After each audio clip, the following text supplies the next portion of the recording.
Hello everyone. This is an extra video. I've had some ask for my story.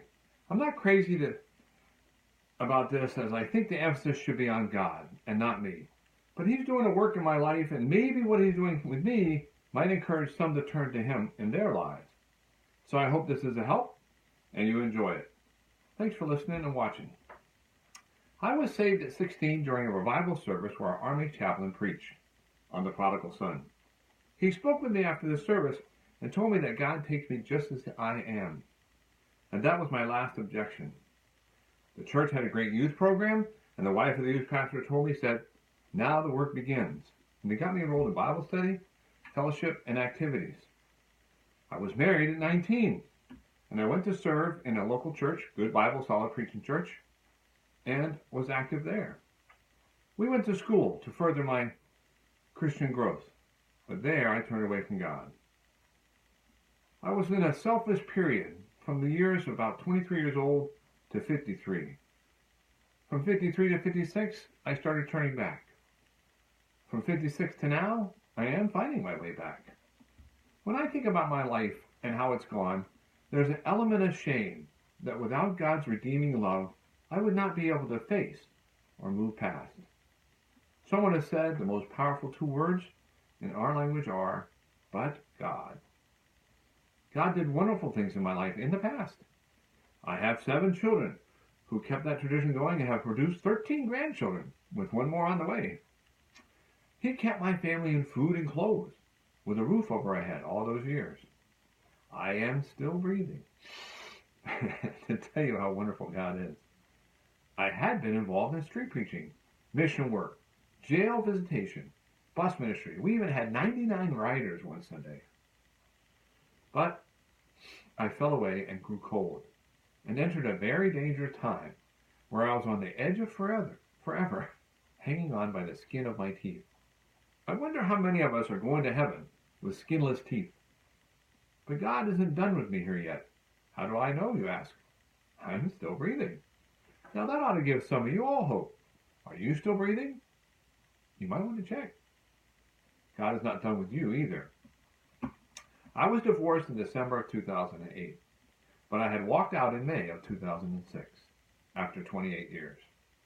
My mom died in 2011. It was a heavy blow to me. My dad died in December of 2012. Another blow. I was an orphan now. My girlfriend, Sue, died in 2014, after a 4-year fight with cancer in March 2014. She didn't quit fighting until the very end, and I was with her the whole way. It was a very heavy blow. Now I was an orphan and alone. All I had left was her dog. But God was working on me. He never stopped. Why would he be so loving and so long-suffering and patient can only be explained by his bottomless grace and mercy. Sue was not receptive to the gospel or even marriage. She could be very stubborn. So I can't be sure of her state when she died. But I have little hope that she's in heaven. This was another blow that made me realize I was a lousy witness. Her blood is on me. God was working to bring me back. I resolved that I was going to start living for God again. I had tried living my way, and all it brought me was loneliness and purposelessness. I wanted a life honoring God that might mean something, but I knew it meant changing my ways. There was no going back, so I asked God for a helpmeet, someone to walk with me as I looked to turn around. I promised I would do this one right. I would be in a good church. I would pray with them. I wanted the chance to see what God can do if I did what I was supposed to do as a man and a husband. I knew what happens when I didn't do that. Let me see what happens when I fall on God and look to him to help me be the husband I should be. After a little searching, God brought Jess and me together. It's a wonderful story, but not enough time to tell you now. In fact, there's a video. You can look it up. Now, I'm still turning to God from my old ways. It's a process, but God is faithful and will perform his work in me as long as I allow him. That's one of the reasons I'm telling you this. We have the power to stop God. We can tell God no. For many years, I told God no. He still loved me. For many years, I told myself yes. God still loved me. For many years, God watched me meander through life, shaking his head at my stupidity. He still loved me. When I turned to God and said, okay, God, I'm ready to do it your way, he still loved me. He said, I've been waiting. Come on, we have work to do. He said, here's your wife. Do it right, Mark. He said, here's my word. Read it, Mark.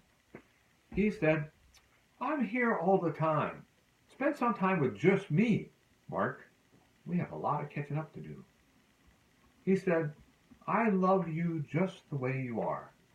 And we have an adventure ahead. Come on, let's go. I would be the last person to say, where are you with God? But let me ask, are you saying not now? Are you saying later, God? You say I'm busy? They all mean no. You can stop God, but please, it's so much better to say yes. I know, I've seen ugly, and now I've had a glimpse of beautiful. I want beautiful. I want God active in me. It's wonderful. Thank you for watching. If you like this video, share it with someone. Click the like and subscribe. We have a lot more coming up, and I appreciate you all watching. I hope this has been a blessing to you.